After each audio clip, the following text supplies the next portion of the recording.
بنو ہاشم کے وہ لوگ جو مسلمان نہ تھے، جنہوں نے ایک اللہ کو نہیں مانا تھا، لیکن پھر بھی اپنی حمیت کی وجہ سے، اپنے خونی رشتہ ہونے کی وجہ سے محمد الرسول اللہ صلی اللہ علیہ وسلم کے ساتھ بائیکاٹ کو برداشت کیا، لیکن اس خبیث نے الگ رہا۔ یہ واحد شخص تھا ابو لہب۔ اور آپ نے سنا ہے بارہا، یہ نبی کریم صلی اللہ علیہ وسلم بازاروں میں جب جاتے تھے دعوت کے لیے تو یہ پیچھے کنکریاں لے کے جاتا تھا، مارتا تھا، اور اپنی لونڈی لگا رکھا تھا، پیسے پہ خرید رکھا تھا، ناچنے والیاں گانے بجانے والیوں کو لگا رکھا تھا کہ نبی جب دعوت دیں، قرآن سنائیں، سب کو اللہ کا دین پہنچائیں تو تم ان کو ڈسٹرب کرنا، گانا بجانا۔ اس قدر خبیث تھا۔ اور اس کی بیوی اس سے کم نہ تھی، اس کا نام جمیلہ تھا۔ اللہ تعالیٰ نے اس کی بیوی کو حمالۃ الحطب کہا ہے، آگ لگانے والی۔ آگ کا جو ایندھن ہوتا ہے، لکڑی ہوتی ہے، اس کو حطب کہتے ہیں۔ اس کو ڈھو کر لاتی تھی یہ جنگل سے، اور اس کا نام کیوں پڑا؟ 2 وجہ ہے حمالۃ الحطب۔ اللہ ایک تو جنگل سے یہ کانٹے اٹھا کے رسول اللہ صلی اللہ علیہ وسلم کے راستے میں بچھاتی تھی، اور یہ لوگ پڑوسی تھے۔ ایک چیز میں آپ کو بتاؤں، ایک دشمن ہوتا ہے، لیکن اگر یہ دشمن آپ کا پڑوسی ہو تو عذاب اور ظلم میں اور بڑھوتری ہو جاتی ہے۔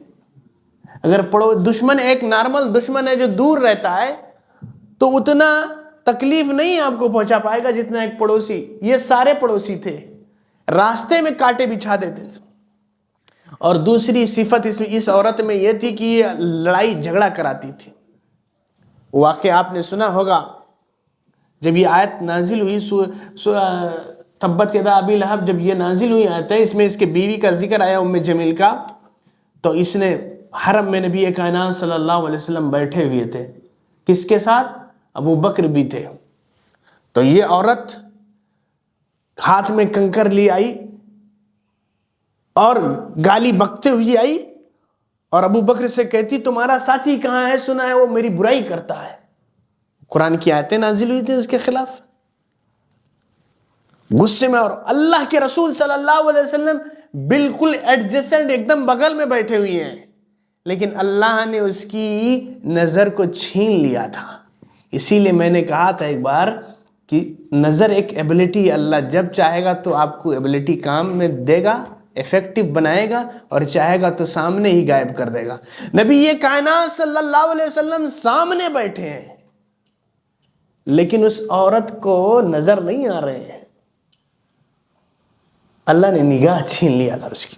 خیر، یہ خبیث ترین تو جو سگے تھے، ایک نام ہے امیہ بن خلف، جس کے بارے میں یہ سورہ نازل ہوئی، وَيْلٌ لِكُلِّ هُمَزَةٍ لُمَزَةٍ الَّذِي جَمَعَ مَالًا وَعَدَّدَهُ۔ یہ اسی خبیث کے بارے میں آیتیں نازل ہوئی۔ یہ سردار تھا قبیلے کا، اپنے کلین جو تھا، اس کا ٹرائب، اس کا سردار تھا، اور یہ بھی پیسے والا تھا۔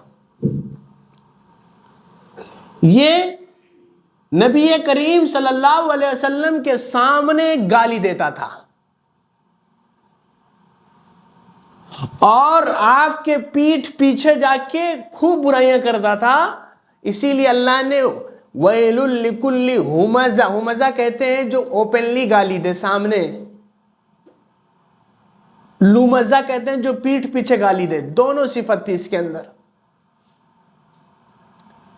اور اس نے تمام تشدد کیا نبی کائنات صلی اللہ علیہ وسلم پر اور آپ کے ساتھیوں پر۔ بلال کو سنا ہوگا، بلال اسی کے غلام تھے، بلال بن رباح جو مؤذن تھے، اسی شخص کے غلام تھے۔ جب اسلام میں بلال رضی اللہ عنہ آئے تو اتنی سزائیں دیتا تھا، یہ گلے میں پٹا باندھا ہوا تھا، رسی جیسے جانور کو باندھو، اور اوباسوں بدماشوں کے ہاتھ میں دے دیتا تھا۔ ایک دن ایسے لے کے گلے میں پٹے باندھ کے بلال بن ابی رباح کو لے کے جا رہا تھا، ایک گوبریلا آ گیا۔ گوبریلا جو گوبر میں، گائے کے گوبر میں جو کیڑا رہتا ہے، اس کہہ رہا، یہ امیہ بن خلف کہہ رہا یہ تمہارا خدا ہے، تمہارا اللہ ہے، استغفر اللہ، نعوذ باللہ۔ تو بلال کہتے ہیں تیرا بھی رب اور میرا بھی رب ایک ہی ہے اور وہ اللہ ہے. اتنی سزائیں دیتا تھا. گرم ریت میں لٹا کر ننگے پیٹھ اوپر سے بھاری جو سب بھاری بھرکم پتھر ہوتا تھا, امیجن کریں آپ, سینے پہ رکھ دیتا تھا. اور بلال تھے کہ جتنی سزائیں ہوتی تھی اتنا ہی تیز میں احد احد کہتے تھے. اللہ ایک ہے, اللہ ایک. یہ ہے ایمان. ایک دن رسول اکرم صلی اللہ علیہ وسلم گزر رہے ہیں, آپ سے برداشت نہ ہو سکا. یہ ساری چیزیں ہو رہی, میں آپ کو ایک چیز اور بتا دوں, یہ سارا سین چل رہا ہے مکے میں, لیکن کسی نے ابھی تک ہمت نہیں کیا تھا کہ گالیاں دی تھیں, دور دور سے بولے تھے, لیکن اس طرح فزیکلی پروفٹ محمد صلی اللہ علیہ وسلم کو کسی کی ہمت نہیں تھی, کیونکہ ایک دوسرے چچا ابو طالب تھے جن کا پورا فل سپورٹ حاصل تھا. وہ مقام تھا. حالانکہ گالی گلوج اور کبھی کبھی یہ بدماش لوگ, ابو جہل جیسے لوگ فائدہ اٹھاتے تھے, اونٹ کی اوجھڑی لا کے سجدے میں رکھ دیا تھا, آپ نے سنا ہوگا, یہ سب ہوا. لیکن جس طرح ان لوگوں کے ساتھ ہو رہا تھا بلال بن ابی رباح وغیرہ کے ساتھ, اس طرح محمد رسول اللہ صلی اللہ علیہ وسلم کو کرنے کی جرأت نہ تھی.